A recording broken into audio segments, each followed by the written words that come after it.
हैदराबाद में dengue, malaria और viral fever का खतरा बढ़ गया। डॉक्टर ने अवाम को किया खबरदार। तेलंगाना के दारुल हुकूमत शहर हैदराबाद में बारिश के मौसम में डेंगू, मलेरिया और वायरल फीवर के केसेस में इजाफा होता जा रहा है। हैदराबाद में बारिश के मौसम के साथ ही डेंगू, मलेरिया और वायरल फीवर के केसेस में इजाफा देखा जा रहा है। नामपल्ली एरिया अस्पताल के मेडिकल सुपरिटेंडेंट डॉक्टर CH चंद्र रेड्डी ने AH न्यूज़ चैनल से बातचीत करते हुए आवाम को इन बीमारियों से बचाव के लिए ज़रूरी एहतियाती तदाबीर इख्तियार करने का मशवरा दिया। डॉक्टर्स के मुताबिक बारिश के बाद मुख्तलिफ मकामात पर पानी जमा होने से मच्छरों की अफजाइश में इजाफा होता है, जिसके नतीजे में डेंगू और मलेरिया का खतरा भी बढ़ सकता है। आवाम को मशवरा दिया गया है कि घरों के अतराफ पानी जमा ना होने दे। कूलर, बाल्टियाँ और दीगर बर्तनों में गंदा पानी, बारिश का पानी को बाकायदगी से साफ करे।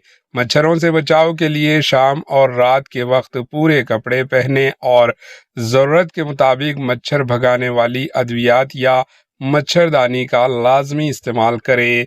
इसके अलावा साफ पानी पिए, खाने को ढांप कर रखें और सफाई का खास ख्याल रखें। अगर फीवर, बुखार, सर दर्द, बदन दर्द, बॉडी पेन में या दीगर अलामत जाहिर हों तो खुद से दवा लेने के बजाय डॉक्टर से रुजू करें। बारिश के मौसम में एहतियात, सफाई और मच्छरों की अफजाइश को रोकना ही डेंगू, मलेरिया और वायरल फीवर से बचाव का मौसर जरिया है। आइए देखते हैं एज न्यूज़ चैनल के नुमाइंदे यूसुफुद्दीन की ये रिपोर्ट। నాంపల్లి ప్రజానీకానికి మరొక్కసారి విజ్ఞప్తి. As a Nampally area hospital superintendent doctor Chandra Reddy నా పేరు. ప్రజలందరూ ఈ సీజనల్ డిసీజ్ నుంచి సురక్షంగా మంచి ఆరోగ్యంగా ఉండాలని కోరుతూ మీరు కూడా ఒక ప్రికాషన్స్ తీసుకున్నట్టయితే మనము ఈ వానాకాలంలో వచ్చే, రైనింగ్ సీజన్లో వచ్చే డిసీజ్ నుండి బయటపడగలుగుతాం. ముఖ్యంగా ఈ రైనింగ్ సీజన్లో వచ్చే వ్యాధులు ఫీవర్స్, కోల్డ్, వామిటింగ్స్, మోషన్స్ అంటే డయేరియా,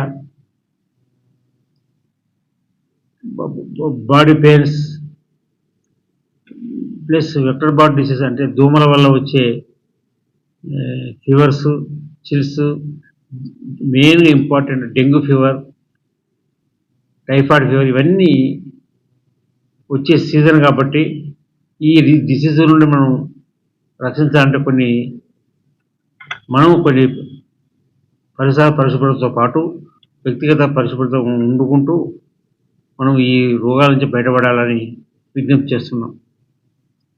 ముఖ్యంగా ప్రజానీకానికి చెప్పేది విషయం ఏంటంటే మెయిన్గా మలేరియా, డెంగ్యూ ఫీవర్ అది మన చేతుల్లో ఉంటుంది. ఈ రెండు వ్యాధుల నుండి మనం బయటపడాలంటే ముఖ్యంగా పరిసరాల పరిశుభ్రత తప్పకుండా చేసుకోవాలి. అంటే మలేరియా డిసీజ్ ఏమో తన ఉన్న ఏరియా పరిసరాలు పరిశుభ్రంగా ఉంచుకోవాలి, మురికి నీళ్ళు ఉండకుండా చూసుకోవాలి.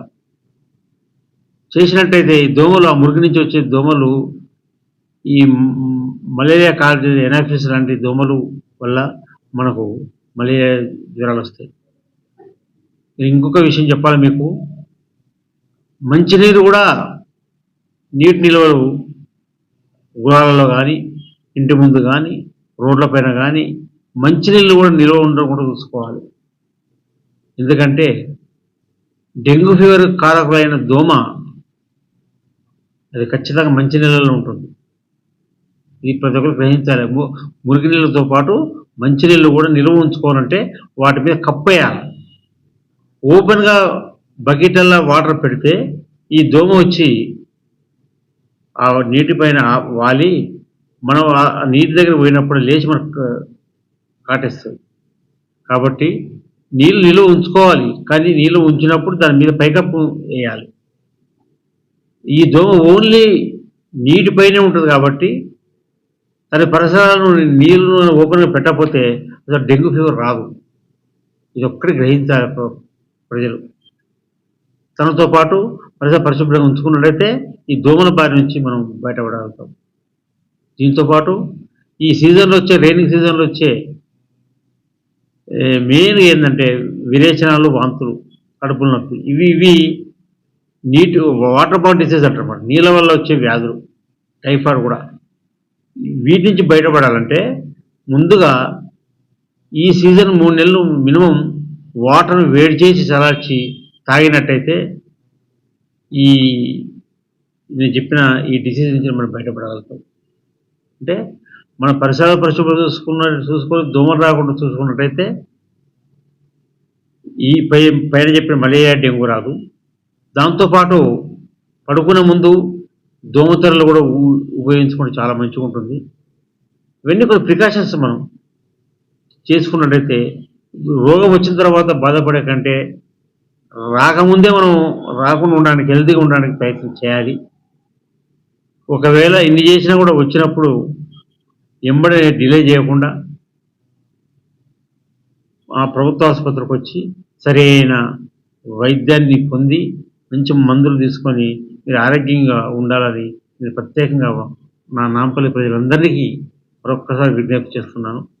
ఈ సీజన్లో మా దగ్గర సంపూర్ణంగా అన్ని మందులు అవైలబుల్ ఉన్నాయి. డాక్టర్స్ కూడా చాలా ఉన్నారు. కాకపోతే అంటే మేము వైద్యం చేయడానికి ఎంతైనా ఉన్నది, మీరు ఓపికగా వచ్చి మాకు సహకరించి మీరు వైద్యం పొందాలని. ఏ విషయంలో డెలివరీ కేసు విషయంలో అనుకోండి, సర్జికల్ కేసులు అనుకోండి, ఆర్థోపెడిక్ అనుకోండి, ఏ కేసులో మా శక్తి మట్టుకు మా లెవెల్లో మాకున్న టార్గెట్ని మేము పూర్తి చేస్తూ ప్రజలందరికీ సేవ చేయడానికి మేము ఎల్లప్పుడూ సిద్ధంగా ఉన్నాం. మా హాస్పిటల్లో ఏమైనా అసౌకర్యాలు లాంటివి ఏమన్నా మీకు అనిపిస్తే ఎంబడే నా దృష్టికి తీసుకొస్తే నేను ఆ విషయాన్ని పరిష్కరిస్తా. ఈ విషయంలో ప్రత్యేకంగా ప్రభుత్వం కానీ గవర్నమెంట్ ఎమ్మెల్యే గారు కానీ మేము విజ్ఞప్తి చేస్తూ దీన్ని డెవలప్ చేయడానికి హాస్పిటల్ ఇన్ఫ్రాస్ట్రక్చర్ కొంచెం ఓల్డ్ బిల్డింగ్ ఉంది కాబట్టి సార్ దృష్టి కూడా తీసుకుపోతున్నాం. సార్ను కూడా మాకు సహకరిస్తూ హామీ ఇచ్చాడు, ఇంతకుముందు సహాయం చేస్తూ ఉన్నాడు, ఇంకా చేయాలని.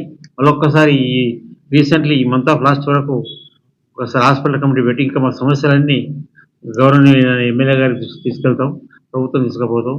ఇంకా మంచి సేవ చేసేందుకు నా వంతు కృషి చేస్తానని మీకు విజ్ఞప్తి చేస్తున్నాను. Thank you.